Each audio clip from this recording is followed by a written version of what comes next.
Rusak dalam artian menurut tim identifikasi ya itu kan kepolisian yang bilang. Ya.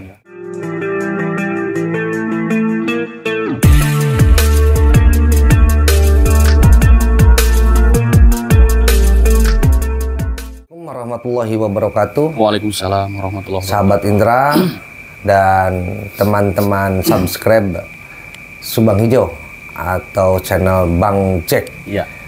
Selamat malam. Malam. Selamat beristirahat. Semoga diberkahi oleh Allah Subhanahu wa taala. Amin. Selamat berjumpa kembali dengan kami berdua. Ya. Bang Jack dari Subang Hijau dan saya Indra Zainal Alim dari Indra Zainal Channel. Pak Kades. Ulangi Pak. Cok bicara aja nggak apa-apa Bang Jack. Itu kan jalan terus. Oke teman-teman, mungkin hari ini pada malam hari ini aku bisa bertemu lagi dengan Pak sambil Kades, makan kurma. Ya, Indra Zainal, silaturahmi dan juga ngobrol santai tentang masalah kasus Subang ini. Kemarin alhamdulillah ada lagi pemeriksaan dari Polda Jawa Barat kepada saksi-saksi kasus Subang ini. Semoga ada saksi-saksi yang ya intinya semuanya jujur dalam memberikan keterangan kepada pihak penyidik di Polda Jawa Barat. Baik Pak Kades, mungkin banyak sekali pertanyaan-pertanyaan yang penting dan harapan kita semuanya adalah kasus ini terungkap, ya kan? Amin, amin. Nah, seperti itu. Ini ngobrol santai. Jadi Pak Kades, pertanyaan pertama mungkin ya Pak Kades kan selaku keluarga juga dari Bu Tuti, Pak Yose mungkin ya, seperti itu keluarga besar. Nah mungkin sampai mana sepengetahuan Pak Kades ya terkait kasus ini sampai sekarang? Kalau yang saya tahu Bang Jack sampai sekarang itu kebetulan saya juga tidak ada pemberitahuan dari pihak kepolisian. Mungkin ini sifatnya rahasia.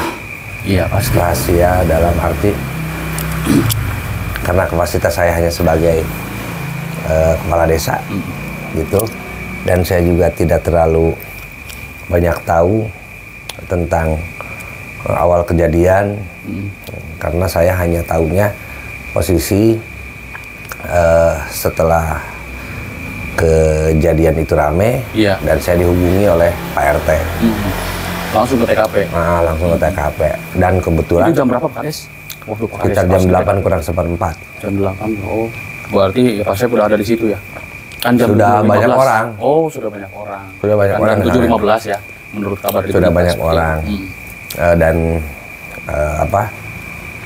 saya juga hanya tahu seputaran polisi melakukan identifikasi karena saya mendampingi. Ikut di luar aja nggak ke dalam ya? Di luar. Iya, benar. Tapi ya, intinya saya mendampingi Terus. sampai dengan proses identifikasi itu selesai. Makanya ketika ada penyerangan identifikasi tidak benar atau TKP rusak, itu enggak. Nah, mungkin ini tingkat kesulitannya tinggi dan intinya Allah belum Membuka ya? membuka. Membuka. Tapi saya yakin ini tahun ini bakal Amin, terbuka. Tadi juga aku menyimak keterangan Pak Rohman Hidayat ya. Pak Rohman Hidayat diwawancara. Ya mungkin tingkat kesulitannya kasus Subang ini ada. Rusak itu kan balik lagi ya, itu urusan polisi. Polisi ya. Ya. Kita kan hanya Tapi tahu saya rusaknya secara bagaimana. mata kasat saya ini nggak ada yang rusak. Nah, rusak dalam artian menurut tim identifikasi ya itu kan kepolisian yang bilang. Ya. Nah, kenapa lama Pak Kades? Kenapa lama? lama gimana maksudnya? Terungkap itu? Iya, kalau lama terungkap ini mungkin karena apa ya, alat untuk merujuk menunjukkan ke siapa pelakunya itu agak sulit. Bukti-bukti seperti CCTV Harus yang kuat, kurang harus gitu kuat, kan. Iya. Dua alat bukti itu harus kuat ya. Iya, karena polisi pun tidak main-main. Iya benar. Apalagi sekarang. Nanti kalau salah menetapkan. Ya, apalagi sekarang opini kan sudah giring ke sana, giring ke sini opini itu kan.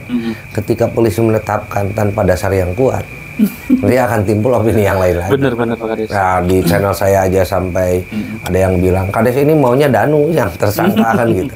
Tapi nggak seperti itu. Iya. Pak Kades ini kan Pak Kades kan keluarga juga ya. Apakah itu saudara atau atau dari keluarga saudara atau bagaimana gitu Pak Kades? Tidak. Tidak ya? Tidak saudara. Karena dulu kami ini tetanggaan ya. Sudah dianggap saudara. Karena almarhum Pak Urip itu aslinya dari Ambon. Pak Urip itu? Pak Urip itu almarhum Pak Urip. Ilah hadrati, ilah rohi. Al-Fatihah. Surat Al-Fatihah. Pak Urip itu aslinya dari Ambon. Beliau adalah purnawirawan polisi. Jadi dulu Pak Urip menikah dengan emak. Emak itu orang Bandung aslinya. Ibunya Ibu Tuti ya? Punya anak. Pertama Kang Pepen, almarhum sudah meninggal, yang disalak. Kedua Wayeti. Ketiga Waida. Keempat Walilis. Dan kelima almarhumah Ibu Tuti. Cuma 5? Perempuan semua? Perempuan 4, laki-laki 1. Iya benar.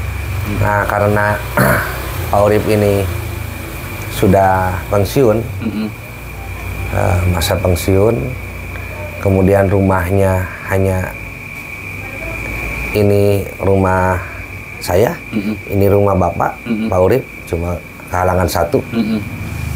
Ya, karena orang tua saya sering pulang sore, dua-duanya kan Mi, almarhum Api sama Mi kan masih ada, pulangnya kan semuanya pegawai negeri, pulangnya sore gitu ya. Jadi saya kalau pulang sekolah diurus, dirawat sama Mak Urip sama Pak Urip. Pantesan udah kenal segala-galanya. Jadi pas waktu itu kan Pak Kades menyebutkan itu kakinya Watuti. Saya hafal sekali. Jadi udah hafal semua ya?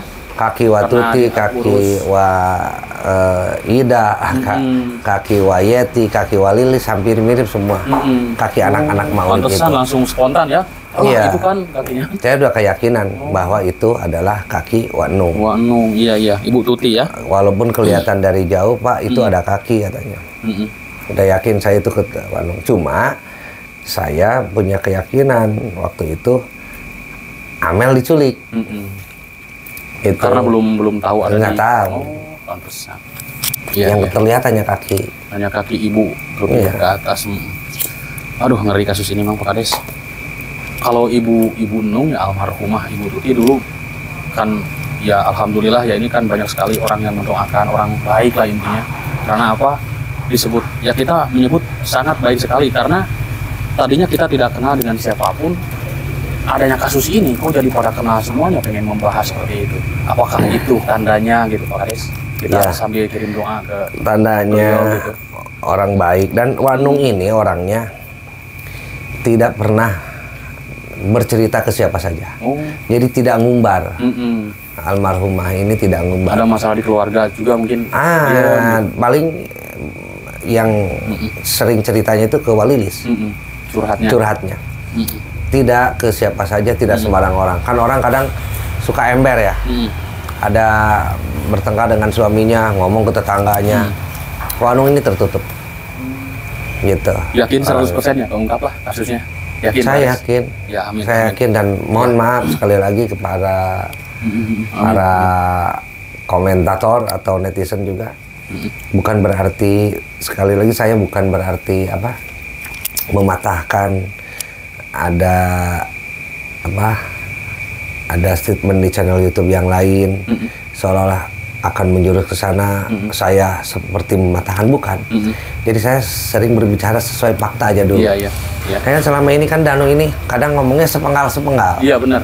Dia nggak selesai. Iya benar. Kayak urusan musola. Yang ngumpet di musola itu Bang Yek pernah ngomong ya. Iya kan itu udah di itu wawancara kan begini ceritanya. Ngumpet di musola itu. Ketika itu, Wak Yosep datang terus ke Yoris untuk meminta tanda tangan Yoris supaya menunjuk PH bersama-sama dengan Pak Yosep, gitu. Telepon. Supaya bersama-sama dengan Pak Yosep menggunakan PH. Terus Kang Yorisnya? Nah, sama keluarga, saya juga ikut. Gitu. Saya bilang nggak usah dulu, udah tenang aja. Begitu. Iya. Telepon dulu Kak, santai. Ke musola itu. Nah kan saya ngomong begini, kalau datang Pak Yosep, Yoris ngumpet terserah mau di mana aja ngumpetnya, gitu.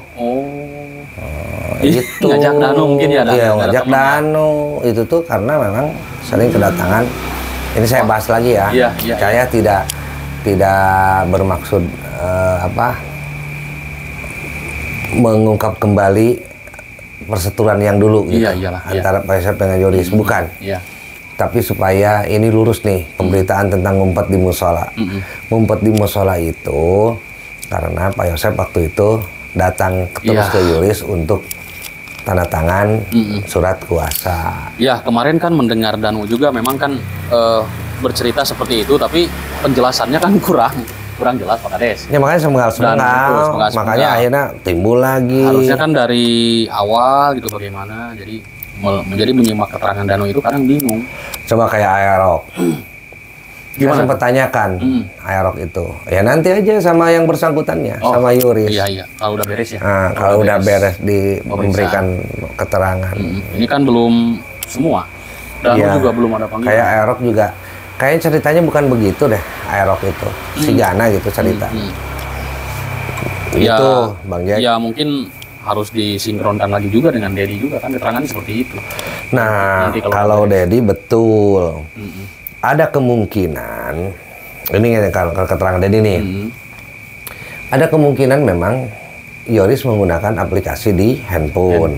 Ada kemungkinan. Masalah mobil itu. Nah, kunci Alphard. Tinggal begini saja. Apakah alarm itu bisa dihubungkan dengan HP atau tidak? Itu saja, dan saya yakin polisi sudah memeriksa itu. Ketika ada statement ini, saya yakin polisi sudah. Kalau toh memang betul alarm itu bisa terhubung dengan HP Yoris, berarti polisi sudah memegang bukti. Tinggal gitu doang. Iya. Kalau masalah motor bagaimana kemarin? Motor belum dibahas ya motor. Belum, nanti aja orangnya. Saya juga tidak terlalu paham, cuma katanya bukan seperti itu. Bukan seperti itu menurut Danu maksudnya. Sepenggal, ya. Jadi Danu ini menjelaskannya sepenggal. Itu bablas di awalnya gitu loh. Kalau rentutan cerita mah dari awalnya dulu, nggak diceritain. Maksudnya kan pengen cerita dari awal itu, mungkin nanti disinkronisasi dengan Dedi seperti itu kan. Kayak Danu, kayak yang tanggal 19. Saya yang tanggal 19 itu ternyata ketika saya nanya-nanya gitu ya, nanya-nanya ke pihak keluarga. Ternyata kan yang menyuruh untuk menjaga TKP itu rentetannya dari awal tanggal 18. Iya. Menurut keluarga ini awalnya kan ada keluarga yang menyarankan kalau bisa mah kita bagi-bagi tugas. Ada yang ngurusi pemakaman. Ada juga yang ngurusi tempat TKP karena masih banyak barang-barang berharga di sana yang belum diamankan.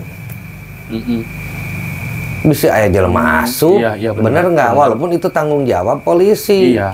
Kan polisi tidak 24 jam di sana dan tidak pagi-pagi ke sana. Itu hanya garis lain polisi saja. Tetap kalau orang seperti kita biasa-biasa takut. Tapi kalau orang yang agak miring-miring, kalau niatan sudah jahat, bisa. Jadi Danu juga disuruhnya dari keluarga. Iya, sebenarnya rentetannya dari tanggal 18 katanya ini ya, kata pihak keluarga. Gitu. Jadi rentetan dari tanggal 18 bahwa ada pihak keluarga yang ngomong, kalau bisa mah kita bagi-bagi tugas, ada yang menjaga ini, yang menjaga ini. Ya dulu juga aku mendengarkan sudah dibahas Pak Kades juga sama Pak Rohman waktu itu. Cuman Pak Rohman, ya kenapa Danu disuruh seperti itu kan waktu itu? Apakah melanggar atau tidak kan waktu itu dibahas Pak Kades? Iya kan, kalau itu mah sebenarnya disuruhnya kan tidak suruh Danu masuk ke sana. Itu mah karena Danu kan nyamperin si Banpol. Nyamperin disuruh Banpol itu mungkin ya. Gitu. Banpol udah diperiksa belum ya kira-kira? Kayaknya udah dari ya. Udah, dari awal. Dari awal juga. Oke. Ini Pak Kades, mantap. Korma bangnya kita. Mantep. Ada juga komentar seperti ini kemarin. Aku kan membaca komentar publik juga Pak Kades, banyak dibaca semua. Tanggapannya seperti ini. Coba, Bang. Nanti